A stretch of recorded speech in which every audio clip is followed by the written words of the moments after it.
So the BlazBlue demo's out. And we played it a bit. And this video is essentially our thoughts because we've been hating on it since it's been announced. But me, myself, and David got our hands on it, and I'll be a video of our honest thoughts, what we think of the game. We already pre-ordered the game regardless, and is it worth? Not really so much a review, just a little our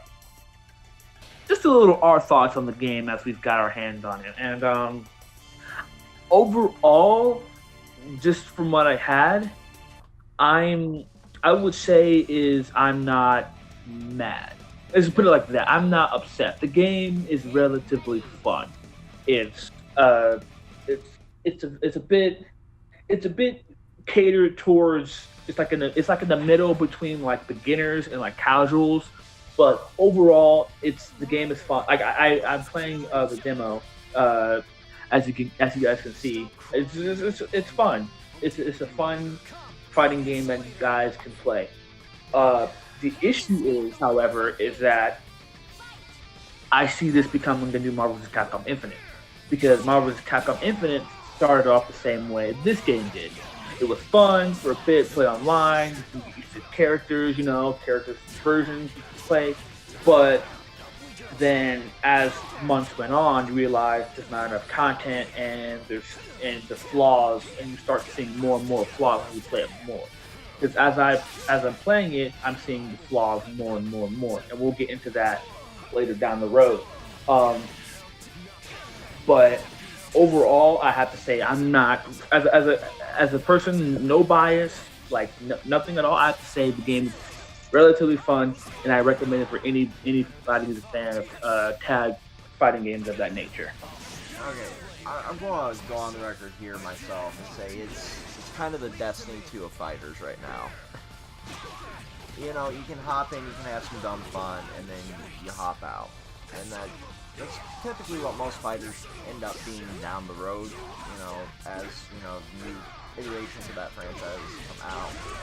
You saw, your Tekken 6 has become that.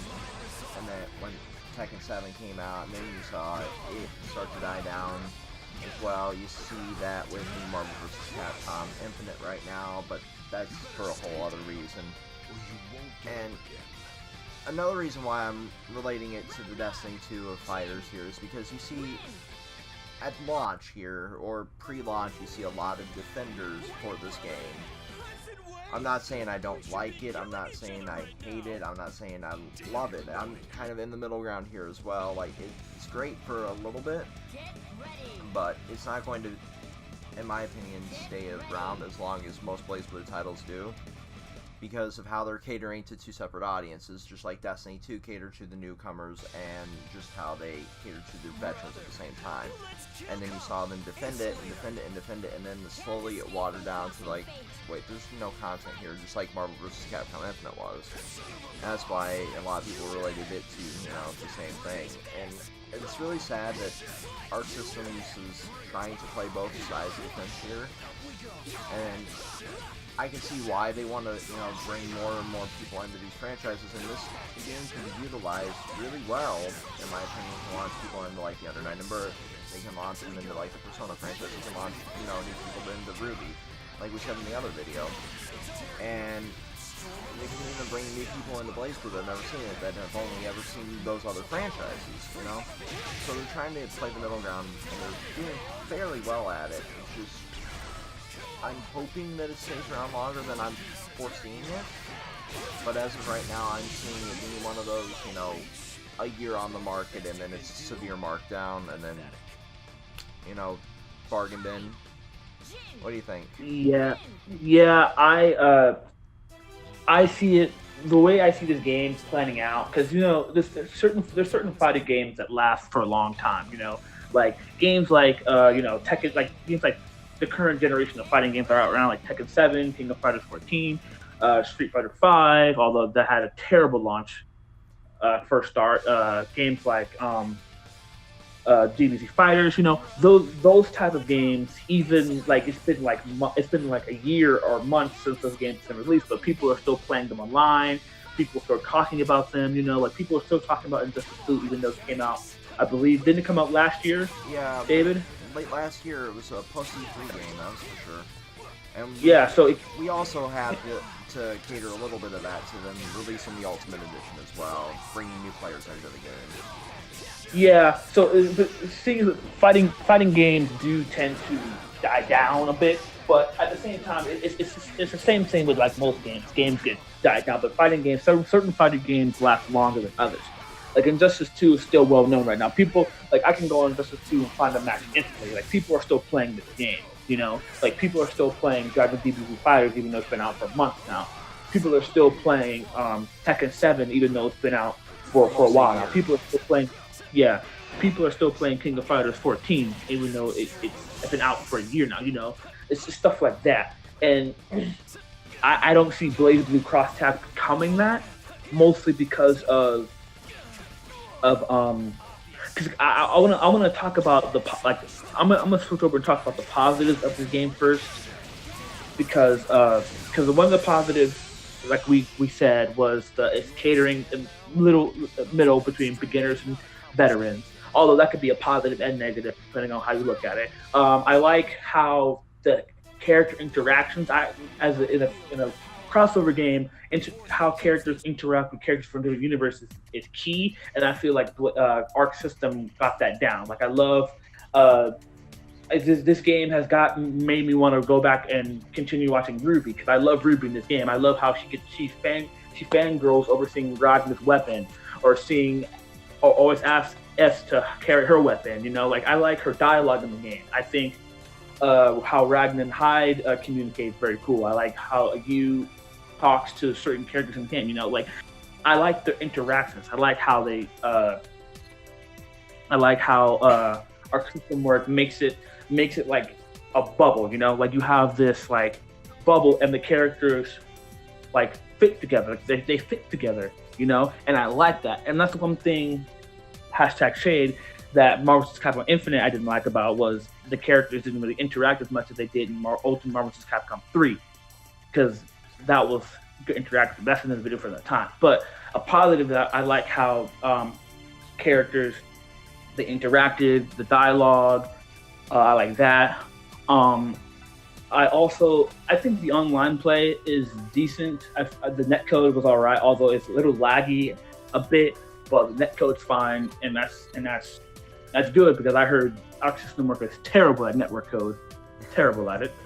That's what I heard. But DBZ Let's Fighters. Just say the beta for Dragon Ball FighterZ wasn't a great example of what they could do.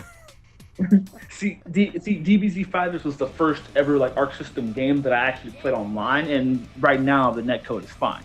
So, but this one's good. I like game like mechanics wise. I can't say I hate it. I have more negatives than positives. But the game is fun. I like the fast-paced combat. I like how I like the assist. How the assists work. I like how you can combo into assists. I like how you can it's trying to make it more comfortable for you to be able to do combos, which I like. It's you can tell it's like catered to like people who've never played the game before, and people who are veterans at like BlazBlue or Night and Birth and know certain combos for certain characters, and they can still do that. I like that. I feel like it's very Arc System was trying to make both sides happy, which me personally, I'm okay with, because I'm in the middle. When it comes to Arc System work fighting games, like I think I'm pretty good compared to like NetherRealm Studio fighting games. Like I suck at Injustice 2 and Mortal Kombat X. I still play them online, even though I get fucked up and I like playing them. But I am terrible at those NetherRealm Studio fighting games. Controllers have you broken, No, and I'm just really bad at them. But like Arc System works, I can say I'm pretty decent at them. So I see myself in the middle there. And I mean, the positives of this game is it's a lot of fun, very fast paced. It keeps me going. It keeps you on your toes. Now, for the negatives is where I have a big issue. One of the negatives I have is how much damage. This game, its damage is so high. It's so high. Yeah, give me a second. It's it's the damage is so high in this game, and it's just like one combo will take you down to half health. Like simple. If you don't tag out your character will die like that. And that's one of my issues with this game is it feels like characters die too fast. Like even in like other tag games, it didn't really feel like that. It felt like run out a bit, you know. But this game, it just feels like if a pro fought like a newcomer and the pro did like one full scale combo, that one character would be at less than a quarter of health, and his timer would be like at like 190. And I'm just like, wait a minute, what? And then another issue I have is the button system, like 2-button fighter. Jesus Christ! Like even if we argue, even if we like, because I don't know if the fighting game community counts like other non like attack buttons, like assist change buttons or like burst buttons or whatever as like a part of the button layout. But if I play devil's advocate, it'll be this game is more or less like a 4-button fighter with 2 attack buttons, a change button, and a clash button, and then you have your tagging button, which is the right trigger. No, right. What's that shit called? It's right one, and then you have like a another left button. L1 is just some type of like random attack button but people don't use that, and it's just so awkward. It feels like, David, you said it feels like you're button mashing. Like I feel like I'm playing on a fucking Game Boy. It feels like I'm playing on a handheld while I'm playing this game right now. Like this is like A and B. Like I feel like that's all I'm using. Exactly. It's and this is where I'm going to lay down a little bit here. You know, I'm fine with them, you know, moving towards, you know, a 2-button system, but you gotta implement a wider array of combos that way, you know, because traditionally you see, you know, fighters had combos across all the face buttons, you know, depending on your system, your square, circle, your triangle, your X, you see combos catered to all those and variations of those. Here you're just like, it feels like you were saying, when we were playing, I'm like, I feel like I'm mashing buttons right here.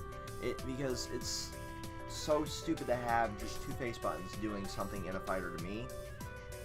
But I can see, you know, if they implement like blah blah blah blah blah blah as like a actual combo versus, you know, me turning the stick quarter circle, boom, and then it laying into a combo.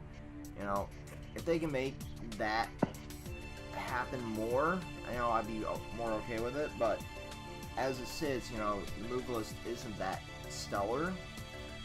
So I'm sitting here feeling like, you know, like I said, I'm button mashing. It's the oddest thing that you would see in a BlazBlue game, especially because they're one of those games that you actually have at least a decent combo list per fighter. Yeah, it's a 4-button fighter. BlazBlue is. Yeah, it's just like I'm taken aback by it, but at the same time I'm okay with it, you know, because they're trying to cater a bit more to the casual. And then it's just, I feel weird. I'm conflicted as fuck here. Yeah, because honestly, like my thing with like the 2-button fighter thing is, it's just like, why? Like, I feel very limited. You know, Exactly. It's like because usually how it goes in fighters, right? The key thing is 4-button fighters and 6-button fighters. 6 buttons are obviously, you know, light punch, medium punch, heavy punch, light kick, medium kick, heavy kick, and then there's like the 4-button fighter, which was popularized by Marvel vs. Capcom and Guilty Gear, was just light punch, heavy punch, and light kick, heavy kick. And then you have like, if it's like a tag type of fighter, you know, you have your button that allows you to switch in and out characters or call assists or whatever. But like in Marvel vs. Capcom 2's case, all you have to do is just press light punch and light kick together, you could switch out characters, and then for like Marvel vs. Capcom Infinite, not Marvel vs. Capcom, Marvel vs. Capcom Infinite, you have the tag button, which you can just tag in characters, you know. Like, I'm used to that. And then, you know, like in Street Fighter games, you know, Street Fighter, Tekken, well, I don't know if Tekken says it's a 6-button layout. Like, you know, but like Mortal Kombat, stuff like that, you have like your, but even now, I don't think Mortal Kombat has a 6-button layout. I think they have like a 4-1. But you get what I'm saying. But, you know, it's just like a set structure for button layouts for fighting games. And it just feels weird to me that BlazBlue Arc System Works decided to use like a 2-button fighter. It's weird. It's funny because you said you're conflicted, and so am I, because it seems to be working, to be honest. Like, getting my hands on the game itself, it doesn't feel too bad.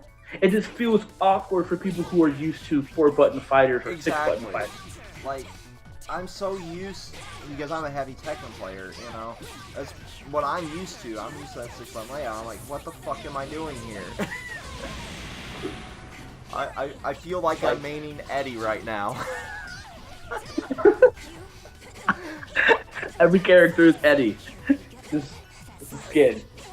Like, it's something you don't think of, really, because you're so used to whatever fighting game you're playing. You're used to that, and whatever you played before that, you block out of your mind. Yeah, I mean, that's true, because most fighting game people that I know only stick to like one, like they have like their key one. You know, like Uncle Yasha's is like a very heavy Street Fighter person, you know? Yeah. But in his case, he's been playing fighting games all of his life, so he knows like he can like kind of like adapt to each like button layout. But he's more used to like a 6-button layout, because Street Fighter has always had that light punch, heavy punch, the light punch, medium punch, and heavy punch, and light kick, medium kick, heavy kick style of fighting, you know. And then like he plays stuff like DBZ Fighters or Killer Instinct, which, I mean, Killer Instinct technically does have the same mechanic, light punch, medium punch, heavy punch, but it's different. But it's different in the sense of like. It also has a very heavy reliance on luck for the combo breaker as well. Yeah, so Killer Instinct you can't really put in that category, because it kind of puts like a twist on like the 6-button trope, as you read for like to say that, put a twist on the trope. It really does. And this here, you know, taking it from what's usually a 4-button fighter to a 2-button fighter, it threw me off, because like I said in the last video, the last BlazBlue game I played was on the Vita. And that's simply because I wanted to fight her on the go. And, you know, even then it felt weird, because I usually play 6-button fighters, so I'm learning this the entire time, and then going into this, I'm like, holy fuck, this feels so different. But it works for it, so I'm not too upset, but I'm rely heavily on, you know, memorizing the combos from that game. You know, because I'm figuring, you know, it's got BlazBlue in here, a lot of that's going to carry over, and a lot of it did, and then a hell of a lot more of it didn't. Yes, I agree heavily. A lot of stuff that it seemed like they pick and choose which ones they wanted to put in the game itself, and trying to cram it down into a 2-button fighter. Mm-hmm. That's like, because like even then, like I'm thinking like, do we really need like a tag button? Like, what threw me off was the X button is the character change button. Exactly. I was like, wait a minute, what? Why does X, like X is one of the most used buttons in on a PS4. Why would we have X as a change button? You know, like, and the Clash button O. People barely use that. It can be used as a clash, so where you can, like, you know, get like a little, like a mini special in there with you and your partner, or you can use it as like a upgraded version of one of your specials, one of your regular special moves. So I'm just like, why couldn't they just turn it into like a? Hell, I would have been fine if they were even turned it into like how BlazBlue has theirs. See, because I'm not necessarily mad. I'm just conflicted about why Like there's positives and negatives to this. That's why I'm just dumbfounded. Like I don't see. It's just weird to me how they trying to turn this into a 2-button fighter because it works, but at the same time, it's just it'll take some time getting used to. Yeah, it's one of those things where it's like that's my major complaint here with the game. You know, aside from the roster, which we've discussed to death at this point, like you see the things that you focus on as a fighting game fan twisted on its head here in this game, and while it works, it also doesn't work. But at the same time, I see it working better with some characters, like Ruby, for example. It works really well. Ragna, you know, not so much. You see it working pretty well with most of the Persona characters. But it seems like, and you played more than I have at this point. You got 100 matches under your belt after we got done recording. So you can weigh in a little more here. But it really feels more at home with the guest rosters than it does with any of the BlazBlue characters. Yes, I agree with that. It feels, as someone who's played at the BlazBlue game right now, as someone who's played BlazBlue, it feels like because I've never played Unite Birth or Persona at all, so I don't know if they're 4-button fighters or not. But I feel way more comfortable using characters like Hyde or Line and doing combos with them than I feel with like Ragna or Jin or whatever. Because Jin has a few combos in BlazBlue game that I have right now that feels way different than what it does in this game. It feels way different. Like Ragna still works to a degree. That's only because he's a Shoto character. You know, he's the main character. Of course, they gotta make the main character badass or whatever. But like the only characters that I've played that's BlazBlue that's like I feel comfortable with is S, and that's only because I haven't played BlazBlue Central Fiction at all. So I don't know how she plays in that game compared to this, because this is my first time ever seeing this character in BlazBlue, because she's technically a new character, because BlazBlue Central Fiction is the latest installment in the BlazBlue series. I don't know I think that game came out like 2016, I believe. So it's still technically fairly new, 2 years. Still not new, but fairly new. So she's the only one that didn't really feel awkward to me. But characters like Makoto, Noelle, like Jin, Ragna, they felt really awkward because it feels like all of their moves that are fleshed out in BlazBlue felt kind of crammed here, you know. And that's what kind of like turns me away a bit to like other franchises like Unite Birth and Persona is, because the Persona characters feel like they get made for this game, because the triangle button for most Persona characters, like you summon their Persona characters, and then the X button is just like them comboing with their Persona characters, you know. So it feels like this game is kind of made for them. So it's just kind of weird how the button layout works for this game. Overall, I would say I don't hate it, but I feel like it should have been improved on a bit, you know. Oh, for sure. And I gotta say, you know, as somebody that really is more of a fan of the Ruby franchise, even I can see how overpowered they are in this. Oh my god. Like, and I mean, you tore me apart with them in less than 5 seconds, it felt like. That was my first time ever playing Weiss, and I was like, holy hell, she is overpowered as fuck. Yeah, her distortion move is like the most overpowered thing I've ever seen in my life in a fighting game. It's ridiculous. It's like its own fucking infinite combo. and like I'm trying to figure out. See, Ruby. See, the thing is, Weiss is more of like a long range, medium range style character to me. But she's a devastating close range to get a combo in. And then Ruby is a full on close combat rush down character, and she's so good at it. Like she has a combo into launcher and then you can do an air combo finisher. That's fucking amazing.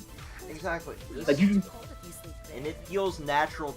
And what I really love about this game, and everything from character interactions from the Rubyverse to how they fight in game, feels natural. Like you were saying, you felt, you loved how she was fangirling over Ragna's weapon. You see how she fights in game. You see how Weiss is just like this dismissive bitch in her interactions, and it fits. And you see how she fights. It's just like how she would fight in a show, or it was their own franchise that they were, launching with this game. So that's one thing they nailed really well from the Rooster Teeth end of things, the Rooster Teeth Ruby end of things. So it's like, I almost feel like they summoned their, voice actors here to not only give their, like, what they saw in the trailer, but to interact with each individual character properly, instead of what most people looking at you, Capcom here, would do, is just, like, fill in with movie lines and shit like that. Oh my god. That was the one thing I really hated. Like the like you said, the interactions in Infinite were just dog shit. They were so bad. They were just terrible. It felt like they weren't even trying. It felt like the characters were just like they're like. Well, oh I mean, my god. On the Groot end of things, all he would say was, "I am Groot." Like at least Marvel 3 was great with its interactions because the characters actually act like they cared. Like it showed like they actually was like the emotions of meeting a certain character from a different universe and seeing like their ego, like their goal, what they're about, their weapon, who they are. Like it actually felt like they were reacting to their personality as that character is. Like how Wolverine reacted to how Ryu is, and how Ryu acted to how Wolverine is. It feels that way in BlazBlue Cross Tag. It feels like Ruby is interacting with Rodden's personality, with Hyde's personality. Like she's actually understanding. Like it makes me feel like I could see Hyde in Ruby, talking to her. Like I can see Weiss, like, getting mad at Makoto because she doesn't remember the plan, how to fight. She doesn't remember you're supposed to do this and this. Oh, you fucked up the plan. Like I can see Weiss essentially just going off on certain characters that piss her off because it feels natural. Exactly. So that's one thing that they really nailed really well here, is just like when we say we are meh on this game, it's kind of because we see a lot of positives, a lot of negatives. But we also see where they really, really need to improve some things. Like, the hitbox for S is astronomically bullshit. Oh my god. Yes. Like, you hit me from halfway across the fucking stage with one move. I mean, her sword's massive. It's like some guts level bullshit, but come on. That's the thing about this game, is that the hitboxes are weird, and it seems like characters have better hitboxes than others. Like, and the one thing I will say is the jump mechanic in this game is super powerful. Like, super powerful. You can jump over everything in this game. Everything. Like, and at one point I hopped over your fucking distortion and was able to almost break it, essentially. But that there shouldn't really be a mechanic, in my opinion. Like, not at all. They focused really well on, trying to blend the audience, but a distortion move should be, like, game-changing. Either for the good or for the bad, depending on what side of the playing field you are. And you should not be able to break out of that. Just like you shouldn't be able to break out, like, your V-trigger or whatever bullshit you want to put in here. Insert whatever finishing move into this scenario. You shouldn't be able to break out of that. Oh my god. So that's one thing that I was like, okay, this is weird. The resonance feels a little bit underpowered for some characters, but that could be patched fairly quickly, but there's certain things that really will draw a player in here, and that's the really great thing, that this gives you a chance to see 3 franchises that you might not have seen. Either way, if you're a BlazBlue fan and you want to, get to know these characters, you can hop in. If you're a Persona fan and you see Persona 4 characters on the cover, you can hop in there. You can do all this wonderful things with the Under Night in Birth franchise. You can do it with the Ruby franchise. So that's the biggest positive I can give this game, is like it will allow entire new audiences to actually come in, see this game, and then explore these new franchises that they may not have ever heard of before. Like, if you're a Rooster Teeth fan and you watch Achievement Hunter content in particular, when you heard that Ruby was going to be in a fighting game, you probably went to the store and pre-ordered it because you love Ruby, Or if you're an Under Night in Birth fan and you saw that they're going to be in BlazBlue, and you're like, wow, we're actually getting a Western game here, instead of having to import it. Because I don't think I've ever seen an Under Night in Birth game in America. I think they ported one. I don't know if it's out yet though. And then for the Persona fighting game aspect, this could potentially lead to more games for that. Yeah, because I think Persona 4 is actually the most popular Persona game, right? It really is, and 5 is really getting up there, at least, with the fandom right now, because of how successful it was. You see, at least on the PS Store, you see like an Ultimate Bundle. I don't know if they're going to eventually port it to other consoles. I highly doubt it, but that would be one way for Persona to actually get a wider audience. Is like, hey, put it on other consoles, or put it on, it might be on PC, I'm not aware, but that's one thing that they could really do to actually branch out here. But yeah, because I know Persona 4 was an RPG, but the fighting game aspect was a spin-off made by Arc System. So I mean, honestly, this playing as Yugi Murakami is a really fun character to play as. I like his play style. I like how he uses his persona. His distortion abilities are OP as hell. He's a very, although my gripe about him as a character is he isn't very combo heavy. Well, as someone who is still kind of learning the combo system, like if I saw a pro play him, I could probably see what he can do with combo wise. But playing him myself, it doesn't seem like he's very combo heavy. It feels like he relies too much on assist to be well done in combos. But overall, he's a very fun character to use.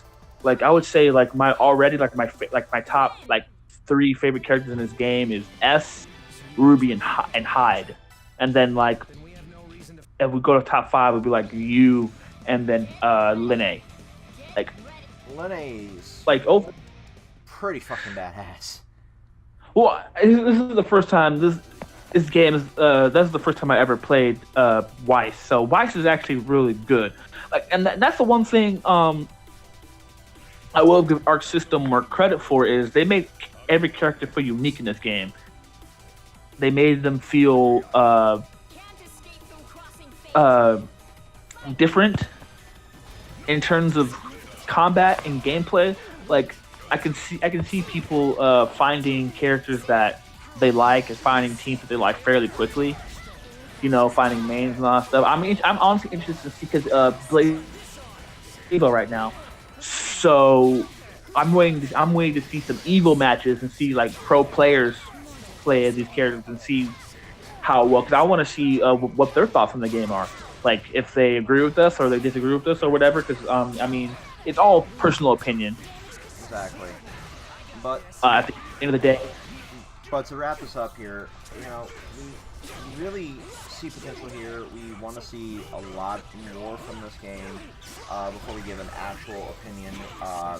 Probably around the mid run for the first DLC, we'll give an actual opinion after they've started balancing characters more. We actually are looking forward to playing as Yang and Blake as well. At least yes, I'm hyped. I am hyped to play as them. I'm waiting. I cannot wait to see how good they are. Because if they play anything like these characters do, I can't wait to see how they've actually, done their interactions. I can't wait to see some, pervy Yang bullshit. or some shy submissive, Blake here. But until we actually get the Day 1 DLC and everything else, we're going to wait to give a final opinion on, the launch version of the game. And until next time, peace. Yep. Later.